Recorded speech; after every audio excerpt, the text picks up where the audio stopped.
की सितम हमसे सुनाए नहीं जाते, ये आज से वो है जो बताए नहीं जाते। जनाब वानी बदायूनी साहब जब बहुत बड़े शायर थे तो उन्होंने अपनी बेटी का निकाह किया और अपनी बेटी के जहेज में सारी दौलत दे दी। जब जहेज कम पड़ गया तो जनाब वानी साहब जिस घर में रहते थे उन्होंने उस घर को भी बेच दिया। और जब बेटी रुखसत होने लगी तो बाप ने बेटी के कान में कहा, ए बेटी, जिस घर से तुम जा रही हो उस घर में दोबारा मत आना, क्योंकि तुम्हारे बाप ने इस घर को तुम्हारे जहेज के साथ साथ बेच दिया। बेटी रोती तड़पती ससुराल चली गई। कुछ ही दिनों में इत्तिला आया कि उनके जालिम ससुराल वालों ने उनकी बेटी का कत्ल कर दिया। तो बाप ने रोते तड़पते बेटी के जनाजे के पास गए और ये शायर कहा कि अब आया याद ए यारान, अब आया याद ए यारान, जान इस मर्दी में, कफन देना तुझे भूले था सामान शादी में। दोस्तों, मिसाल के तौर पर आप किसी देहातों में चले जाए, वहाँ के फकीर आपको सलाम करेंगे, अस्सलाम वालेकुम व अलैकुम अस्सलाम, दे दो कुछ अल्लाह के नाम पर। आपने उसे 10 रुपए दे दिया, वो फकीर खुश होगा और आपको दुआएं देगा और कहेगा कितने दाता है, कितने सखी है, उसने मुझे 10 रुपए दिया।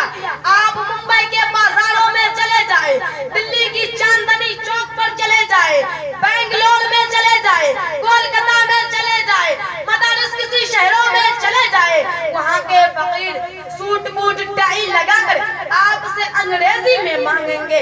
कभी कहेंगे प्लीज हेल्प मी, तो कभी कहेंगे प्लीज गिव मी।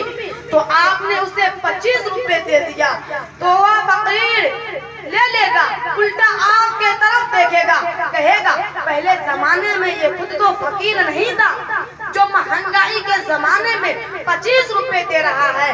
दोस्तों, वह देहात का फकीर जो 10 रुपए में मान जाता था, ये शहर का फकीर है, इसे 100 का नोट देना पड़ेगा।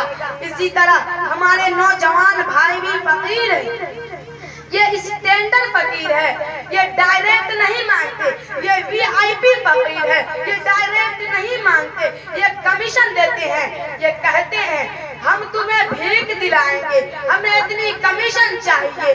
भीख की कमीशन खाने वाले, भीख मांग कर जिंदगी गुजारने वाले, लानत है तुम्हारी जिंदगी पर। किसी की बेटी को रुलाने से अच्छा है मस्जिद के दरवाजे पर बैठ जाओ, सुबह व शाम तुम्हें भीख मिल जाएगी। दोस्तों, हुजूर सल्लल्लाहु अलैहि वसल्लम ने निकाह को बहुत आसान फरमाया और सबसे आसान निकाह को बतलाया, सबसे मुश्किल जिना को बताया और फरमाया कि कोई इंसान अगर निकाह करना चाहे तो मिनटों में ये काम हो सकता है। अगर कोई जिना करना चाहे तो इसको ऐसी सख्तनाक अजीबनाक सजा मुकर्रर की है। अगर एक जानी को सरेआम सजा दी जाए तो उन सजा को देखकर सारी दुनिया कांप उठेगी और इंसानों को भी जिना का तसूर तक नहीं होगा, और इंसानों को भी जिना का तसूर तक नहीं होगा। दोस्तों, आज माशरे में उल्टा हो गया, निकाह हराम, जिना सुन्नत हो गया। कोई इंसान निकाह करना चाहता है तो बहुत मुश्किल है, कोई जिना करना चाहता है तो बहुत आसान है। दोस्तों, पूरी दुनिया के मर्द एक तरफ, औरतों की जमाअत एक तरफ, हिमालय पहाड़ में जलजला आ सकता है, आसमान हिल सकती है, जमीन डर सकती है, पर ये औरत अपनी जगह से नहीं हट सकती। ये औरत कहती है जो मैं चाहूंगी वह होगा, जो मैं कहूंगी वह होगा।